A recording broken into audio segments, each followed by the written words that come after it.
lagi kami mengimbau kepada seluruh hadirin yang saat ini sudah hadir untuk tidak Maraknya ancaman terhadap keamanan tanah air membuat sejumlah massa lintas agama menghadiri apel kebinekaan lintas agama bela negara.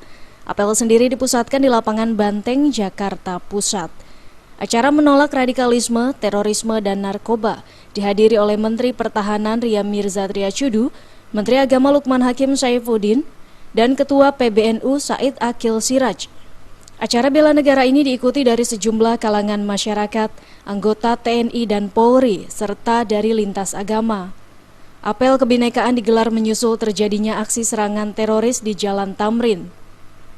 Upacara apel kebinekaan yang dipimpin langsung Menteri Pertahanan Ria Mirza Triacudu memberikan pidato terkait aksi terorisme yang harus segera dihapuskan dari tanah air. Hal ini dikarenakan bertentangan dengan nilai kemanusiaan. Menhan mengatakan kepada seluruh masyarakat untuk memperkuat jalinan persaudaraan lintas iman. Yang perlu diutamakan adalah terbangunnya kebersamaan yang kokoh, kuat di antara kita.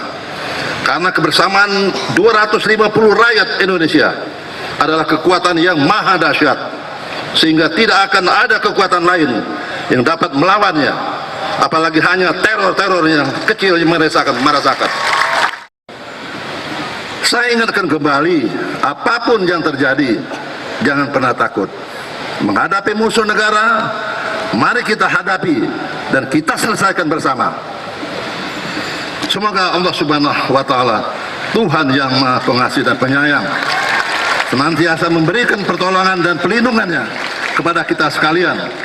Dan kegiatan apel pemuda lintas agama ini dapat membawa manfaat bagi kejayaan dan kebesaran Negara Kesatuan Republik Indonesia yang sangat kita cintai bersama. Sekian dan terima kasih. Dengan adanya semangat kebinekaan tersebut diharapkan bangsa ini tetap solid dalam menghadapi masalah apapun. Dari Jakarta, Nur Tanti Purba dan Ketut Sumadiase melaporkan.